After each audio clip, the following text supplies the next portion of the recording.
Serangan Israel pada 13 Juni yang lalu tidak hanya menyasar kota Teheran, tapi diarahkan untuk menghancurkan fasilitas nuklir Iran di Natanz dan Isfahan. Berdasarkan inspeksi dari International Atomic Energy Association, tidak ditemukan sama sekali tidak ditemukan sama sekali pengembangan senjata nuklir.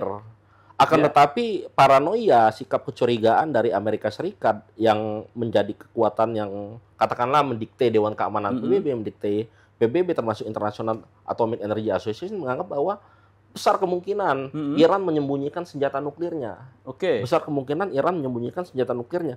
Hasil inspeksi dari IAEA menyebutkan bahwa pengayaan uranium yang ada di Iran sudah menyentuh level 60%. Dan hanya dalam hitungan tahun, mungkin 1 tahun, itu akan mencapai level 90%. Yang artinya Iran akan memiliki senjata nuklir.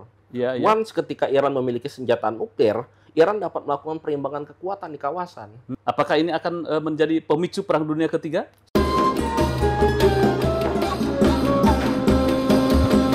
Assalamualaikum warahmatullahi wabarakatuh. Waalaikumsalam warahmatullahi wabarakatuh. Pemirsa pada Suara TV, Israel versus Iran. Ini beberapa pengamat menilai bahwa ini adalah serius ini, Bung. Bisa memicu Perang Dunia Ketiga. Betul. Indikasinya apa? Ini 4 pesawat pengebom sudah ada di Pulau Garcia, yaitu tempat bagaimana pangkalan militer Amerika di situ. Betul. Kemudian yang kedua, ini ada pengebom GBU-57. Itu juga sudah siap sedia katanya ini menurut berita. Nah, bagaimana melihat apakah ini akan memicu perang Israel versus Iran ini menjadi Perang Dunia Ketiga atau berhenti begitu saja? Perang Israel dan Iran ini merupakan fenomena yang sangat menarik karena selama 1,5 tahun terakhir ini Israel itu terlibat peperangan dengan lawan yang tidak simetris. Katakanlah perang yang berlangsung antara Israel dengan Hamas, sebuah entitas yang bukan negara, adalah perang yang berlangsung tidak balance, tidak seimbang. Perang yang berlangsung tidak simetris. Sehingga banyak sekali jatuh korban jiwa di pihak Hamas hingga mencapai 55.000. Akan tetapi perang yang terjadi antara Israel dan Iran merupakan babak baru dari gejolak politik yang terjadi di Timur Tengah. Israel dan Iran sama-sama berstatus sebagai negara, aktor negara, yang secara kapasitas politik, pertahanan, keamanan hampir sama, equal satu sama lain. Jadi sangat menarik. Jadi kalau misalnya Pak Yusuf bilang warga Lebanon, warga-warga Timur Tengah yang selama ini resisten terhadap Israel karena menyerang sebuah kekuatan yang tidak seimbang, mereka sangat menikmati terjadinya peperangan antara Israel dengan Iran ini. Bahkan kalau kita lihat di tayangan media sosial, ada warga Lebanon yang merayakan pernikahan sambil menikmati hujan rudal dan roket dan pesawat nirawak dari kedua negara seperti itu. Seperti kembang api. Yang ingin saya garis bawahi, yang saya ingin garis bawahi sebenarnya masyarakat Timur Tengah sangat menantikan peperangan yang sifatnya asimetris, apple to apple, bukan David versus Goliat antara Israel dengan Hamas. Kalau Israel dengan Hamas itu memang tidak imbang. Nah, sekarang ini Iran versus Israel. Kalau kita lihat ini kekuatan dari sisi masing-masing pertahanan. Nah, Israel itu punya apa? Iran punya apa? Nah, mungkin bisa Anda lihat informasi yang bisa Anda baca gitu Anda. Ini kedua kekuatannya seperti apa nih? Sebuah negara, dalam hal ini Israel, memutuskan untuk melakukan serangan militer yang sifatnya terbuka dan menimbulkan damage yang besar terhadap negara lain, dalam hal ini Iran, tentu didasari oleh sebuah kepentingan nasional yang besar. Apa itu yang menjadi kepentingan nasional dari Israel ketika melakukan serangan militer ke Iran? Israel tak hendak pengembangan nuklir yang dilakukan oleh Iran sejak 50-an berubah menjadi negara yang memiliki senjata atau kekuatan nuklir. Perlu diketahui, for your information, bahwa Israel menjadi satu-satunya negara di Timur Tengah yang memiliki senjata nuklir, dan itu menjadi semacam modalitas, ancaman. Menjadi semacam modalitas, menjadi semacam kekuatan bagi Israel untuk memaksakan kepentingannya di Timur Tengah. Dan ketika ada pihak lain yang bisa melakukan balancing of power, melakukan perimbangan kekuatan dengan memiliki senjata nuklir, maka akan menjadi ancaman nyata bagi kepentingan nasional Israel. Dan apabila kita berbicara mengenai Israel, tentu tidak terlepas dari peran Amerika Serikat yang ada di belakangnya, yang notabene merupakan penyokong utama, kontributor utama, distributor utama peralatan dan persenjataan militer ke Israel. Seperti itu. Anda tadi menyebut bahwa ini dipicunya karena Israel itu tidak menghendaki bahwa Iran itu memiliki persenjataan nuklir. Sekarang yang dikhawatirkan adalah bagaimana area pengembangan nuklir yang di Iran itu terbom, kemudian porak-poranda, dan impact-nya ini akan kemana-mana. Betul. Jadi Iran itu mengembangkan nuklir di wilayah Natan dan Isfahan. Oke. Serangan Israel pada 13 Juni yang lalu tidak hanya menyasar kota Teheran, tapi diarahkan untuk menghancurkan fasilitas nuklir Iran di Natanz dan Isfahan. Yeah. Berita yang kita dapatkan dari media kedua negara, begitu juga media-media asing menyebutkan bahwa ada damage di kedua fasilitas nuklir ini, Natanz dan Isfahan. Yeah. Kita tidak tahu seberapa besar persentase kerusakan ini, tapi kita berharap agar tidak terjadi kebocoran radiator nuklir yang ada di Natanz maupun Isfahan. Karena sejarah, jika kita tengok lagi sejarah kebocoran nuklir di Chernobyl, Ukraina tahun 1986, kemudian Fukushima, itu memberikan dampak yang sangat besar dan bersifat jangka panjang. Damage yang ditimbulkan bukan hanya kerusakan fisik, tapi juga kerusakan pada generasi manusia, generasi mereka di masa yang akan datang, seperti itu. Ya, tingkat kekhawatiran Israel, katakan, dan Amerika gitu kan, terhadap pengembangan nuklir itu Iran, itu sejauh mana? Beberapa negara pun memiliki, sedangkan yang saya baca itu ya, bahwa Iran sebetulnya bukan untuk pengembangan senjata, tetapi untuk kegiatan yang lain. Nah, ini bagaimana Anda membacanya? Jadi kalau kita bicara sejarah, sebenarnya pengembangan nuklir Iran ini sudah digagas sejak tahun 50-an. Yang memberikan dukungan politik adalah Amerika Serikat. Dan Iran secara eksplisit menyatakan bahwa pengembangan nuklir yang ada di negaranya ditujukan untuk kepentingan damai, yakni pengembangan nuklir bagi kebutuhan energi, pembangunan pembangkit listrik tenaga nuklir. Dan untuk meyakinkan komunitas global bahwa pengembangan nuklir di Iran adalah untuk kebutuhan damai, untuk kebutuhan energi, Iran meratifikasi Nuclear Non-Proliferation Treaty. Artinya, Iran siap untuk diinspeksi oleh Badan PBB, International Atomic Energy Association, secara berkala bahwa memang proses pengembangan nuklir di Iran ini ditujukan untuk kepentingan damai. Mereka open, mereka terbuka terhadap inspeksi seperti itu. Hanya saja dinamika politik yang terjadi di Iran, khususnya tahun 79, ketika terjadi revolusi Islam Iran, merubah pola kemitraan antara Iran dengan Amerika Serikat. Kemudian Uni Soviet masuk, Rusia masuk, dan menjadi sekutu atau mitra strategis dari Iran. Di sini muncul resistensi dari Amerika Serikat. Resistensi dari Amerika Serikat yang menganggap bahwa Iran dapat bertransformasi menjadi kekuatan nuklir dunia. Nah, sebenarnya yang secara objektif kalau kita lihat, memang di Iran itu sudah mengembangkan persenjataan nuklir, atau memang seperti komitmen awalnya ini Iran? Kalau berdasarkan inspeksi dari International Atomic Energy Association, tidak ditemukan sama sekali. Pengembangan? Tidak ditemukan sama sekali pengembangan senjata nuklir. Akan tetapi paranoia, sikap kecurigaan dari Amerika Serikat yang menjadi kekuatan yang katakanlah mendikte Dewan Keamanan PBB, mendikte PBB termasuk International Atomic Energy Association, menganggap bahwa besar kemungkinan Iran menyembunyikan senjata nuklirnya. Besar kemungkinan Iran menyembunyikan senjata nuklirnya. Hasil inspeksi dari IAEA menyebutkan bahwa pengayaan uranium yang ada di Iran sudah menyentuh level 60%. Dan hanya dalam hitungan tahun, mungkin 1 tahun, itu akan mencapai level 90%. Yang artinya Iran akan memiliki senjata nuklir. Once ketika Iran memiliki senjata nuklir, Iran dapat melakukan perimbangan kekuatan di kawasan terhadap Israel, bahkan terhadap Timur Tengah dan proksi-proksinya. Dan ini menjadi sebuah ancaman besar bagi Israel yang selama ini bertindak unilateral dan agresif di Timur Tengah. Contoh dalam kasus Hamas, serangan ke Houthi di Yaman maupun Hizbullah di Lebanon. Seperti itu.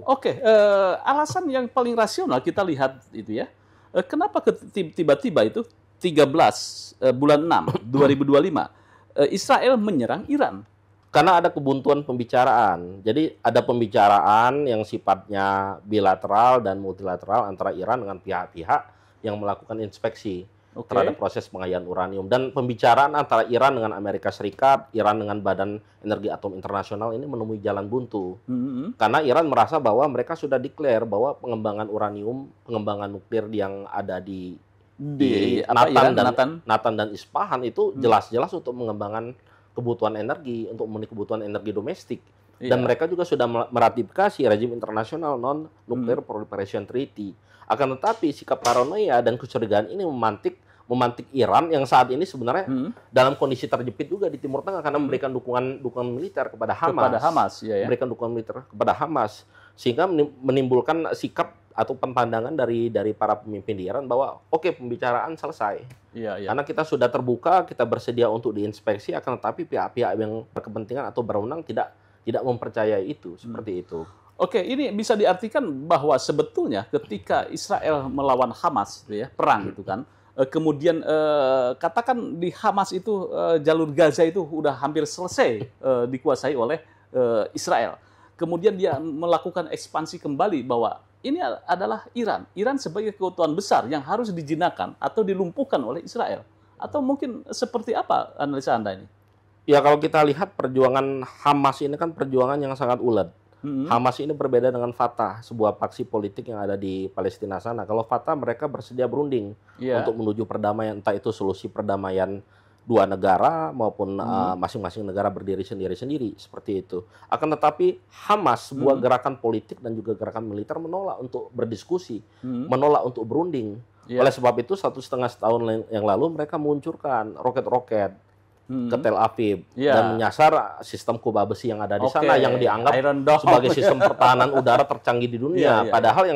Padahal yang terjadi adalah roket-roket dari Hamas tersebut mampu menembus sistem pertahanan kubah besi dari Israel dan menimbulkan damage yang cukup signifikan, seperti itu. Ketika Hamas pun bisa menerobos ke Iron Dome itu kan ya, kemudian yang menjadi perhatian internasional, Iran itu mampu juga menembus dengan rudal balistiknya itu ya. Betul. Jadi artinya ini untuk Iron Dome ini seperti apa kekuatannya, seperti yang diklaim bahwa oleh Israel bahwa ini adalah sebuah sistem security yang paling canggih dan paling aman di dunia. Jadi Israel ini memang mengembangkan sistem pertahanan kubah besi. Jadi sistem pertahanan kubah besi ini mereka memiliki radar. Mereka memiliki radar, entah itu rudal, entah itu roket. Mereka bisa memilah rudal dengan dampaknya seperti apa, roket dengan dampaknya seperti apa. Kemudian rudal dan roket ini akan jatuh di wilayah mana. Nah, dari pemilihan radar tersebut, mereka menggunakan sistem anti radar, sistem anti rudal. Jadi ketika rudal ini diproyeksikan akan jatuh di titik yang tidak diinginkan, maka sistem anti rudal dari Iron Dome ini akan melakukan tembakan, melakukan pencegatan, melakukan intersepsi udara, seperti itu. Yang terjadi, ternyata roket-roket Hamas mampu menembus titik-titik strategis yang ada di Tel Aviv, ada di Israel. Bahkan para pejuang Hamas mampu menyandra beberapa warga negara Israel yang menjadi isu hangat dalam proses gencatan senjata kedua pihak, seperti itu. Nah, sekarang Israel bertemu dengan lawan yang seimbang, sama-sama aktor negara, sama-sama memiliki kekuatan politik dan militer yang seimbang. Dan jarak antara Israel dan Iran itu sebenarnya hanya 2.000 kilometer. Dan rudal-rudal yang dimiliki oleh Iran itu memiliki daya jangkau 2.500 hingga 3.000 kilometer. Artinya bisa saja. Jika Hamas mampu merobek sistem pertahanan kubah besi Israel, Iran pasti lebih memiliki kapasitas untuk melakukan itu. Jadi sebenarnya ini bisa menjawab juga tuh pertanyaan dari Pak Yusuf tadi, kenapa ada pesawat bomber Amerika Serikat yang ditempatkan di Pulau Garcia. Amerika Serikat mungkin melihat bahwa Iran memiliki kapasitas untuk menjatuhkan Israel. Artinya gitu kan, Israel pun Amerika memandang itu kapasitas Iran itu bukan receh gitu kan. Bukan. Amerika Serikat menyadari bahwa Israel adalah proksinya. Ketika proksi ini jatuh, maka kepentingan Amerika Serikat di kawasan akan sangat terganggu. Memang benar bahwa di Timur Tengah sana ada banyak proksi-proksi lain, katakanlah seperti Arab Saudi, Jordania, Uni Emirat Arab, Qatar, Bahrain. Tapi ini bukan proksi keamanan, bukan yang menjaga kepentingan Amerika Serikat dalam konteks militer. Pemain kuncinya adalah Israel. Ketika Iran mampu menjatuhkan Israel, ketika Iran mampu mengalahkan Israel, maka ada kepentingan Amerika Serikat yang akan terganggu. Oleh sebab itu, fenomena adanya pesawat bomber GBU dari Amerika Serikat yang ditempatkan mungkin di kapal induk di Pulau Garcia di Samudra Hindia sana, itu ada semacam efek penggentar, deterrence effect yang hendak disampaikan oleh Amerika Serikat kepada Iran. Once ketika Anda menjatuhkan Israel, ada kami di belakang Israel. Seperti itu. Artinya perang antara Israel dengan Iran itu jangan dianggap ini adalah sebuah perang yang 1 minggu atau 2 minggu selesai, tetapi ada kemungkinan ini adalah perang yang panjang. Seperti prediksi tempo hari bahwa Rusia dan Ukraina itu perang paling selesai 1-2 bulan. Ternyata sampai sekarang masih perang. Sudah hampir 2,5 tahun ya, sudah sejak 2022. masih terus seperti itu. Artinya ini Amerika tidak ingin melihat bahwa pertempuran antara Iran dan Israel menjadi berkepanjangan, apalagi menjadi perang dunia ketiga. Iya, betul. Sebenarnya peperangan itu banyak dimensi, Pak Yusuf. Peperangan itu. Kalau Perang Dunia I sama Perang Dunia Kedua, itu perangnya bersifat konvensional. Oke. Ada serangan darat, ada serangan laut, ada serangan udara. Kemudian masuk pada Perang Dingin. Kalau pada masa Perang Dingin, perang yang terjadi sesungguhnya adalah perang konvensional dengan perang non konvensional. Karena di sana ada yang namanya perang cyber, perang intelijen, perang pengaruh, perang proksi dan sebagainya. Yang terjadi untuk perang antara Israel dan Iran, kita mencermati bahwa terjadi kontak fisik. Meskipun hanya pada matra udara, belum ada serangan darat dan serangan laut. Belum ada serangan darat dan serangan laut. Akan tetapi apabila kita runut pada tahun-tahun sebelumnya, sejak 2005, 2010, 2015, sudah banyak serangan cyber yang dilakukan oleh Israel. Contoh, Israel Defense Force mengirimkan virus Stuxnet, mengirimkan virus STARS, kemudian mengirimkan malware-malware lain yang menghambat proses pengayaan uranium di Natan dan Isfahan. Ini udah masuk kategori perang sebenarnya. Betul. Bahkan Israel melakukan pembunuhan terhadap pejabat-pejabat militer Iran. Dan ilmuwan-ilmuwan Iran yang bermainkan peran penting dalam proses pengembangan nuklir. Ini sebenarnya sudah terjadi peperangan. Hanya saja titik kulminasinya adalah ketika Israel melakukan serangan militer secara terbuka kepada Iran pada 13 Juni yang lalu. Dan ini direspon secara keras oleh Iran dengan melakukan serangan balasan seperti itu. Karena semua masyarakat global melihat bahwa Israel melakukan serangan terbuka, terbukti secara empirik ada serangannya seperti itu. Artinya ketika Iran melakukan serangan balik adalah sah, begitu kan? Logikanya. Sebagai bentuk self defense. Gitu kan. Tetapi yang menarik ketika serangan pertama, berita yang muncul begini, Bung. Jadi Iran itu menembak gedung malam hari.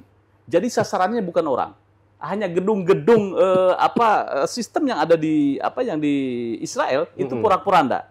Ini perang masih menjaga kesantunan ini, Bung. Tetapi kalau kita lihat ke depan, apakah ini akan terjadi seperti itu? Apa akan semakin brutal ini?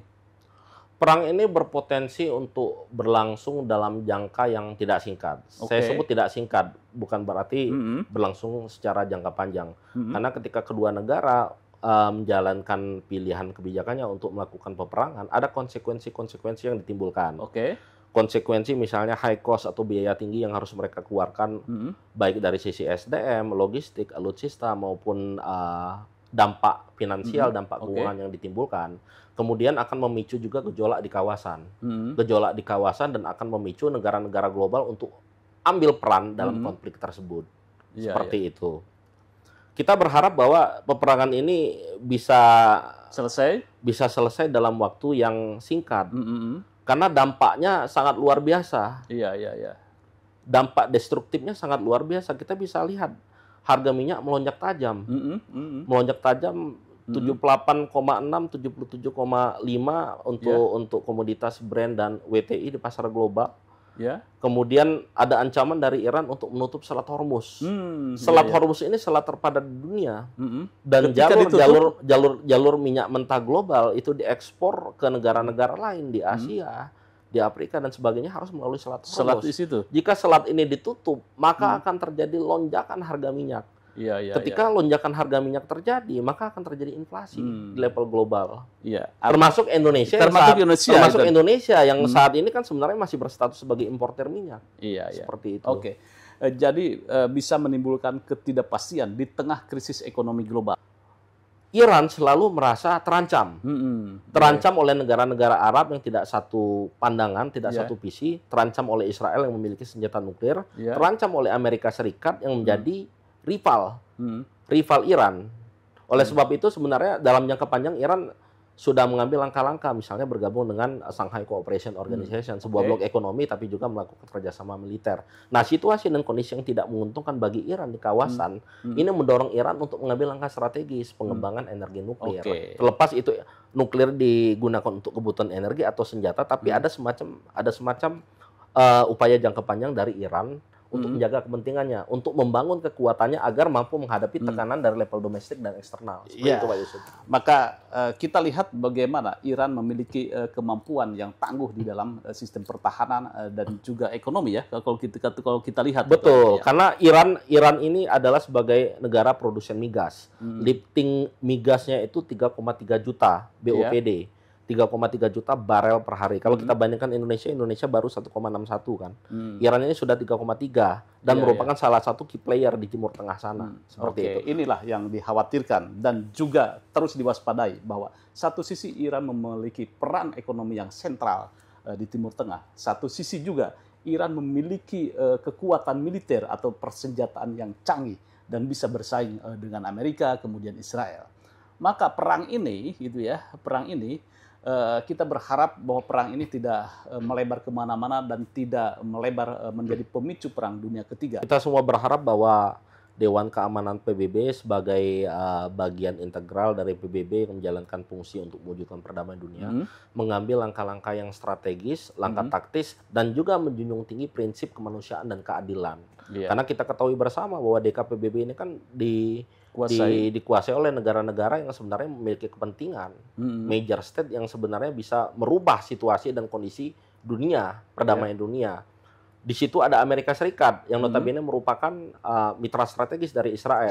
Di situ juga ada Tiongkok dan Rusia yang merupakan mitra strategis dari Iran. Jadi ada pertarungan kekuatan di DKPBB ini. Dan ini akan mempengaruhi putusan-putusan dari DKPBB. Jika DKPBB steril sebenarnya simpel. Apa yang terjadi di Israel dan Iran ini dapat dihentikan ketika DKPBB mengundang para pemimpin baik politik militer dari kedua pihak untuk duduk bersama. Merumuskan gencatan senjata dan perdamaian dalam jangka waktu yang panjang. Bahkan jika kedua negara tetap bersikuku untuk melanjutkan peperangan, DKPBB dapat menurunkan pasukan perdamaian dunia. Hanya saja yang terjadi adalah deadlock, seperti pada kasus Israel dengan Hamas. Ketika negara-negara lain menyuruhkan untuk gencatan senjata, Amerika Serikat melayangkan veto. Pun ketika Amerika Serikat juga ikut menyuruhkan gencatan senjata, Israel tidak mematuhi resolusi dari DKPBB dan tidak ada sanksi hukum yang tegas kepada Israel. Seperti itu. Itu menjadi problematik dalam sistem internasional saat ini. Pemirsa, sebagai closing statement, apakah ini akan menjadi pemicu perang dunia ketiga? Saya berharap bahwa peperangan antara Israel dan Iran ini dapat segera diakhiri.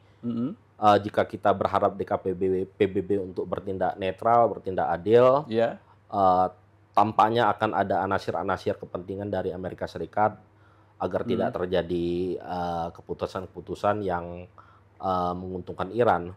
Oleh sebab itu dalam jangka pendek mungkin negara-negara di kawasan, negara-negara Arab di kawasan Timur Tengah, Uni Emirat Arab, Qatar, Bahrain, yang notabene merupakan key player Timur Tengah dapat mendesak kedua negara ini untuk duduk bersama.